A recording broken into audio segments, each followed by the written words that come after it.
सभी देखने वाले दर्शकों को नमस्कार। मैं हूं गुरनाम सिंह रामगढ़िया। देखते रहिए सिटी ब्रेकिंग न्यूज। आम आदमी पार्टी की बदलाव यात्रा संध में पहुंची, जहां भारी स्वागत किया गया। स्वागत करने वालों में अमनजीत सिंह टुल्ला, शेर प्रताप चौधरी, लोकसभा कनाल के अध्यक्ष दलविंदर सिंह चीमा। बदलाव यात्रा में पहुंचे अनुराग डाला, जो प्रदेश प्रभारी आम आदमी पार्टी के, उन्होंने कहा कि पंजाब और दिल्ली की तर्ज पर हमारी सरकार हरियाणा में आते ही बिजली, पानी और शिक्षा फ्री दी जाएगी। और दिखाते हैं आम आदमी पार्टी की कुछ झलकियां।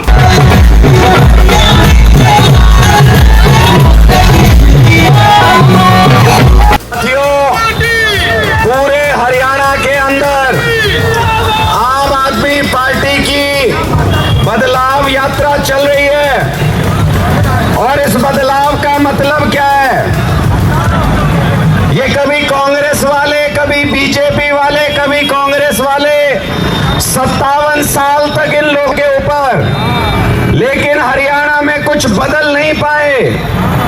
हरियाणा में ना स्कूल बदले, ना अस्पताल बदले, ना बिजली पानी की व्यवस्था बदली। अब बनी सारे सरकारी स्कूल प्राइवेट स्कूलों से भी शानदार होंगे। मुफ्त में शिक्षा मिलेगी हर गरीब अमीर के बच्चे को। जिस दिन आम आदमी पार्टी की सरकार बन जाएगी, उस दिन हरियाणा में भी हर तरह का इलाज सरकारी अस्पतालों में, प्राइवेट अस्पतालों से भी बढ़िया मुफ्त मिलेगा और शानदार मिलेगा। ऐसी सरकार जैसी दिल्ली में बनी है, जैसी पंजाब में बनी है, ऐसी सरकार अगर अपने हरियाणा के अंदर चाहते हो तो सारे झाड़ू उठा लो। इन पार्टियों ने आपको कुछ नहीं दिया इतने सालों तक। छोड़ो कांग्रेस, छोड़ो बीजेपी, इन्हें लो जेजेपी, कुछ नहीं रखा इनमें। जिस दिन आम आदमी पार्टी को वोट देने लग जाओगे, इन सारी पार्टियों को वोट देना भूल जाओगे, जैसे दिल्ली और पंजाब के लोग भूल गए। इसलिए सारे साथी एकजुट हो जाओ। आइए 2024 में आम आदमी पार्टी की, आम आदमी की अपनी सरकार बनाते हैं। खुद अपनी सरकार चलाएंगे, अपने सारे काम खुद कराएंगे। बोलो भारत माता की, भारत माता की। मीडिया के सभी साथियों का आज की इस प्रेस कॉन्फ्रेंस में बहुत बहुत स्वागत है। जैसा आपको पता है कि आज आम आदमी पार्टी की बदलाव यात्रा का 9वां दिन है। पिछले 8 दिनों में पूरे हरियाणा के अंदर ज़बरदस्त जन समर्थन आम आदमी पार्टी की बदलाव यात्रा को मिला है। मुझे आज पूरी उम्मीद है कि असंध और कलायत, जहां आज हम जा रहे हैं, वहां पर भी लोगों का बहुत प्यार हमको मिलेगा। आज जिस मुद्दे के ऊपर हम बात करना चाहते हैं वो हरियाणा के खिलाड़ियों, जिन्होंने पूरी दुनिया में हरियाणा का नाम रोशन किया, उनके लिए सरकार क्या कर रही है, इस पर सवाल खड़ा होना चाहिए। इसमें बदलाव आना चाहिए। हरियाणा में भारतीय जनता पार्टी की सरकार खिलाड़ियों का भविष्य खराब करने का काम कर रही है। खिलाड़ियों को उचित सुविधाएं मुहैया कराने में नाकाम रही है। घोषणाएं होती हैं, तस्वीरें होती हैं। जब कोई खिलाड़ी अपनी मेहनत से, अपने परिवार की मेहनत से, जब कोई खिलाड़ी जीत करके आता है तो उसके साथ फ़ोटो खिंचवाने की होड़ लग जाती है। मुख्यमंत्री जी उसके साथ अपनी फ़ोटो जारी करते हैं और ये बताते हैं कि ये हमारी सरकार की उपलब्धि है, जबकि सरकार का खेलों में योगदान नगण्य है। हरियाणा के अंदर जो कहा गया था कि जो ओलंपिक खेल के आएंगे खिलाड़ी या जो इंटरनेशनल मेडल लेकर के आएंगे, उनके गाँव में स्टेडियम बनाए जाएंगे।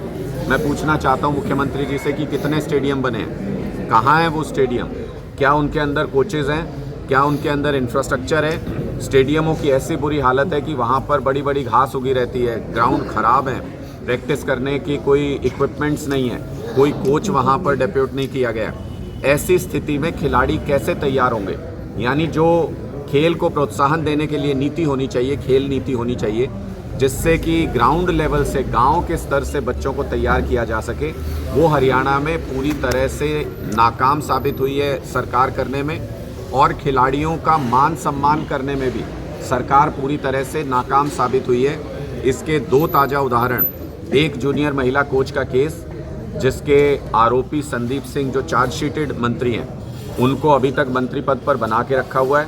और दूसरा, जिस तरह से हरियाणा की बेटी साक्षी मलिक के साथ जिस तरीके का व्यवहार किया गया, जैसे हरियाणा के खिलाड़ी अपने मेडल वापस लौटाने को मजबूर हैं और भारतीय जनता पार्टी के नेता ठहाके लगा रहे हैं, वो अपने आप में बताता है कि उनकी खिलाड़ियों के बारे में किस तरह की सोच है। इसके ठीक उलट अगर आप पंजाब में देखेंगे तो पंजाब में हमने पिरामिड स्ट्रक्चर स्पोर्ट्स फैसिलिटीज़ बनाई हैं, जिसमें हम गांव के लेवल पे, डिस्ट्रिक्ट के लेवल पे और स्टेट के लेवल पे बड़ी बड़ी एकेडमीज़ तैयार कर रहे हैं, इंफ्रास्ट्रक्चर तैयार कर रहे हैं और गांव के स्तर से ही वहाँ पर खेल नीति में हम ये इंश्योर करने की कोशिश कर रहे हैं कि हर खिलाड़ी को अपने घर से 4 किलोमीटर के दायरे के अंदर खेल सुविधाएं मिल सकें, स्टेडियम मिल सके, इंफ्रास्ट्रक्चर मिल सके और जो खिलाड़ी तैयारी कर रहे हैं उनके लिए डाइट का इंतज़ाम करना, उनके लिए कोचिंग का इंतज़ाम करना, स्कूल लेवल से ही प्रोफेशनल ट्रेनिंग का इंतज़ाम करना, ये सारी चीज़ें पंजाब की खेल नीति का हिस्सा हैं। और दिल्ली में भी हमने देश की पहली स्पोर्ट्स यूनिवर्सिटी का निर्माण वहाँ पर किया है, जिसमें स्पेशलाइज्ड ट्रेनिंग, जिसके लिए अभी विदेश जाते हैं बच्चे, वो स्पेशलाइज्ड ट्रेनिंग का इंतज़ाम भी वहाँ पर हो और जो हमारे ओलंपिक मेडलिस्ट हैं, जो बड़े बड़े खिलाड़ी रहे हैं देश के, वो वहाँ पर कोचिंग दे सकें, इसका इंतज़ाम दिल्ली के अंदर किया जा रहा है। और पंजाब के अंदर जो नई खेल नीति आई है उसमें जो भी खिलाड़ी जीत करके आएंगे उनको सरकारी नौकरी का इंतज़ाम भी वहाँ पर किया गया, रिवॉर्ड्स और सरकारी नौकरी का, जिससे कि खिलाड़ी प्रोत्साहित हों, खेलों की तरफ आकर्षित हों।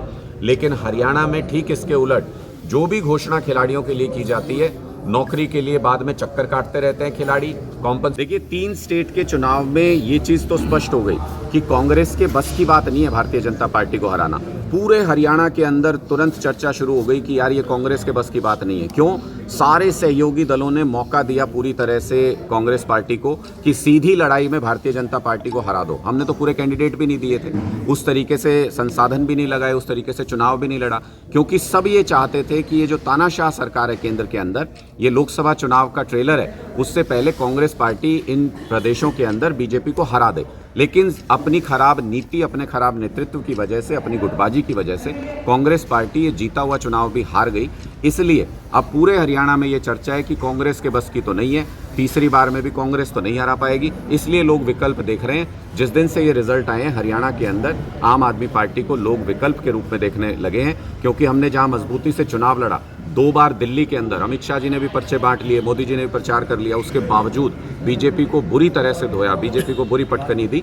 15 साल पुरानी एमसीडी की उनकी सरकार बीजेपी की दिल्ली के अंदर हमने बदल के दिखाई। गुजरात में उनके घर में घुस के 41 लाख वोट हासिल किए जब हमने मजबूती से चुनाव लड़ा। इसलिए लोगों को लगता है कि ये आम आदमी पार्टी है, अगर ये हरियाणा में मजबूती से चुनाव लड़ेंगे तो भारतीय जनता पार्टी को हरा सकते हैं। जनता के लिए कोई विशेष मैसेज? मेरा एक ही मैसेज है, आपने पिछले 57 सालों में हरियाणा में कांग्रेस, बीजेपी, इनेलो, जेजेपी, अवीपा, बीच में और भी बहुत पार्टियां आ गई, सबको मौके दे के देख लिए, आपकी ज़िंदगी नहीं बदली, आपके बच्चों की ज़िंदगी नहीं बदली। एक मौका आम आदमी को अपने आप को दे करके देखिए, आम आदमी की सरकार बनाइए, खुद चलाइए, अपने सारे काम खुद कराइए।